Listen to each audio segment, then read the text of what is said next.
வணக்கம் ஜி. அதாவது புதிய நம்பியார் நகர் மக்கள் தேர்தலை புறக்கணித்து தற்போது போராட்டத்தில் ஈடுபட்டு வருகிறாங்க. குறிப்பாக 100க்கு மேற்பட்ட பெண்கள் காலி குடங்களுடன் குடிநீர் உள்ளிட்ட அடிப்படை வசதிகளை கேட்டு போராட்டத்தில் ஈடுபட்டதால் ஒரு பரபரப்பான சூழல் தற்போது நிறைவு வருகிறது. அதாவது மக்களவை 18வது தேர்தல் காலை 7 மணி முதல் தொடங்கி தீவிர வாக்குப்பதிவு நடைபெற்று வரும் நிலையில நாகை நாடாளுமன்ற தொகுதிக்குட்பட்ட 6 சட்டமன்ற தொகுதியும் காலை 7 மணி முதலே வாக்குப்பதிவு தொடங்கி தீவிரமாக நடைபெற்று வருகிறது. இந்த நிலையில் இதுவரை 9% வாக்குப்பதிவாகி உள்ளதாக தெரிவிக்கப்பட்ட நிலையில் நாகை நகராட்சிக்குட்பட்ட புதிய நம்பியார் நகர் பகுதியில் சுமார் 500க்கும் மேற்பட்ட குடும்பங்கள் வசித்து வருகின்றனர். இந்த புதிய நம்பியார் நகர் பகுதி நகராட்சி எல்லை பகுதியில அமைந்திருக்கிறது. இதுல சுமார் 300க்கும் மேற்பட்ட குடும்பங்கள் நம் நகராட்சி பகுதியிலும் அதற்கு மேற்பட்ட குடும்பங்கள் ஊராட்சி எல்லையில அமைந்திருக்கிறதா கூறப்படுகிறது. அதாவது ஐவநல்லூர் ஊராட்சியில் அமைந்திருக்கிறதா கூறப்படுகிறது. இதனால் அடிப்படை வசதி நகராட்சி நிர்வாகம் ஏற்படுத்துவதா இல்ல ஐவநல்லூர் ஊராட்சி ஏற்படுத்துவதா என தொடர்ச்சியாக ஒரு குழப்பம் இந்த ஊராட்சியில ஊராட்சி நகர பகுதியில் நிலவி வருகிறது.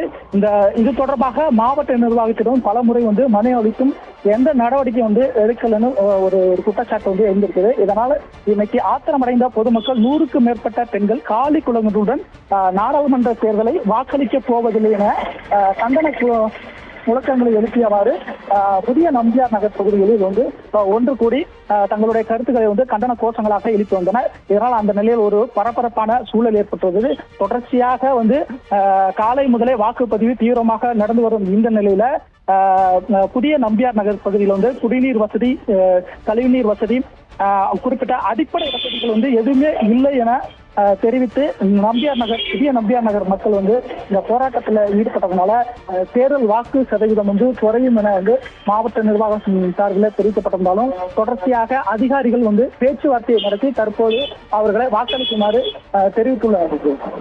பேசுறேன் சார். இங்க ஒரு 900 குடும்பம் இருக்கு சார். 900 குடும்பத்துக்கும் எந்த அடிப்படை வசதிகளும் கிடையாது. நாங்க மொத்தம் 16 வருஷமா இங்கதான் சார் குடியிருக்கோம். 3 எலெக்ஷன் முடிஞ்சிருச்சு. ஆனா வர்றாங்க இதெல்லாம் செஞ்சு தரேன்னு சொல்றாங்க. நாங்க சொல்லும் போது எங்க தண்ணி வசதி கிடையாது, ரோடு வசதி கிடையாது, நல்ல குப்பை கொட்டத்துக்கு ஒரு இடம் கிடையாது, ஸ்ட்ரீட் லைட் கிடையாது. வீட்டுல எல்லாம் குடியே இருக்க முடியாத ஒரு நிலைமையில தான் சார் நாங்க இருந்துட்டு இருக்கோம். எத்தனை வருஷம்? 16 வருஷமா. இப்ப நான் 16 வருஷம் ஆகுது, இன்னும் ஒண்ணுமே கிடைக்கல. இதுக்கு பிறகு என் பிள்ளைங்களுக்கும் எதுவும் கிடைக்க போறது இல்ல. இப்படியே இருந்துகிட்டே இருந்துச்சுன்னா நாங்க ஓட்டு பண்ணணும் எந்த எங்களுக்கு அவசியமும் கிடையாது. குழந்தைங்கள்ல இருந்து பெரியவங்கள்ல இருந்து போராடுறத நீங்க கொஞ்ச நேரம் பாருங்க சார். கொஞ்ச நேரம் நீங்க எங்க நிலைமை என்னன்னு சொல்லிட்டு கொஞ்ச நேரம் நீங்க பாருங்க. அவ்வளவு அவஸ்தை நாங்க பட்டு இருக்கிறோம். பெரியவங்கல இருந்து பிள்ளைங்க பொதுவாகவே ஸ்கூலுக்கு அந்த நேரம் போகவே முடிய மாட்டேங்குது. சமைச்சு குழந்தைங்களுக்கு கொடுத்து அனுப்புற நேரத்துல தண்ணி 10 நாளைக்கு ஒரு தடவை வந்தா ஒரு நாளைக்கு 4 குடம் கூட எங்களுக்கு ஒரு நபருக்கு 4 குடம் கிடைக்காது. எங்களோட ஊர்ல ஒரு ஆட்டா வர மாட்டுது. ஆட்டாக்காரவங்களை உள்ள வாங்கன்னு சொன்னா ஆட்டா வர மாட்டுது. எங்களுக்கு ஆட்டா அங்கேதான் எங்களை நிறுத்தி போடுறாங்க. ஒரு அர்ஜென்ட்னு ஒரு ஆட்டா கூட்டா ஊர் உள்ள ஆட்டா வர மாட்டுது. எங்களுக்கு எல்லா வசதியும் நீங்க செஞ்சு கொடுக்கணும். எங்களுக்கு தண்ணி வசதி முக்கியமா வேணும். எங்களுக்கு லைட் வசதி முக்கியமா வேணும். நாங்க ரொம்ப பிள்ளைங்களை எல்லாம் படிக்க போக முடியல.